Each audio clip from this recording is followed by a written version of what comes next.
Some people say everything else is very easy, Swamiji. To chant, to recite the prayers, to do the sevas, everything is easy. But this smaranam is the difficult one. Some people go one step further.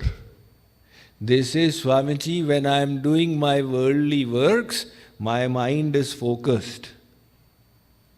But when I sit for sadhana, the mind starts rotating in the world.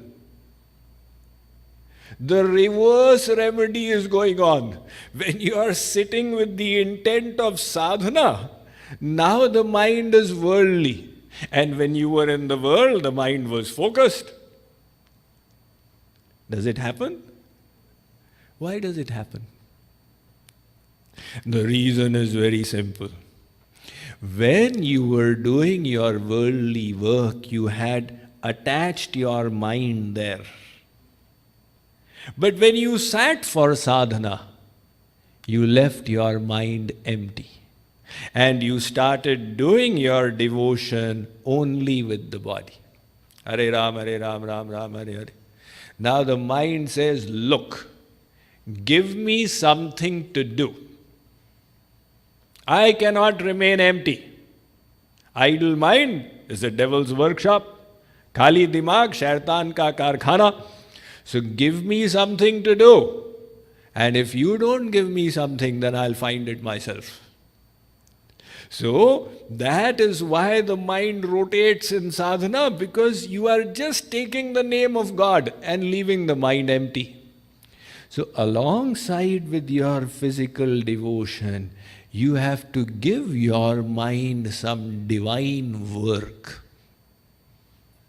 And what is that divine work? That is what Jagat Guru Sri Kripaluji Maharaj always emphasized. He said, do Rupa Dhyan. What is Rupa Dhyan? Bring the image of God before you. Now the mind will have a basis to rest upon. Like for example, you remember somebody in the world. Arey bhai, where is that person? Who? That one who's come from Fort Worth. So many have come from Fort Worth. That tall guy. See, he's brought his image to mind. The tall person. Tell me little more. That darkish complexion. Ha, Ramesh. So before taking the name of Ramesh, he brought the image of Ramesh to his mind. Similarly, when you are saying Sitaram, when you are saying Radhe Shyam, you are recalling the Lord. Before that, bring His image to your mind. And now take the name. The nature of the mind is, it is chanchal, restless. Arjun had asked Lord Krishna in the Bhagavad Gita, Chanchalam hi manah Krishna pramathi balavadridham tasyaham nigraham manye vayoriva sudushkaram. In the 6th chapter, he says, Oh Sri Krishna, this mind is very restless. To me it seems as if it's more difficult to control than the wind. Now the wind is practically impossible to control, isn't it? The state of Texas came to know that a few weeks ago when Hurricane Harvey hit. It hit on Friday. I was there. My lecture was to end on Friday. So we were looking, when is it going to hit? When is it going to hit? So we had no such delusions that we will control the wind. I said, better get out of here, otherwise my Chicago program will be cancelled. When my plane took off, the raindrops had started falling on the wings. I just took off in time. Of course, later on I went back there to take a reconnaissance what had happened. But who can ever think of controlling the wind? Arjun says, Shri Krishna, this mind is more difficult to control than Hurricane Harvey. And who is this Arjun who is making the confession? Arjun is such a focused soul. When he was in his guru's ashram, Guru Dronacharya had lined up the 100 Kauravas and the 5 Pandavas. And he said, see, there is a bird on that tree. Take aim on its eye. So they all put the arrows on their bows and took aim. Dronacharya asked Bhimsen, what are you seeing? Bhimsen said, Guruji, I am seeing the tree, I am seeing the bird, I am seeing its eye. Duryodhan, what are you seeing? Duryodhan said, Guruji, I am seeing the tree and I am also seeing Bhimsen. Guruji said, Yudhishthir, what are you seeing? He said, I am seeing the bird and its eye. Arjun, what are you seeing? Arjun said, the eye and the eye alone. That was the focus of Arjun's mind. Yet Arjun is admitting in the Bhagavad Gita that, oh Shri Krishna, this mind is impossible to control. So Shri Krishna did not dismiss Arjun's statement. Arjun, you are speaking nonsense. He said, Asanshayam mahabaho mano durnigraham chalam. Arjun, what you are saying is very correct. Asanshaya. Mano durnigraham. The mind is difficult to control. Not anigraha. Not impossible. So it's difficult, so what? So many things are difficult in the world.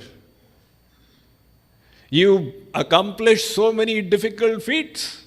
To become a graduate, postgraduate, was it easy? You worked through the night, so many nights of the year. To raise children, is it easy? It's such a huge project. You did all these things.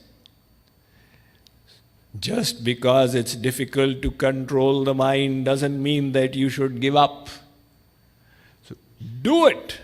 And he says how to do it. Abhyasena tu kaunteya vairagyena chigrihyate.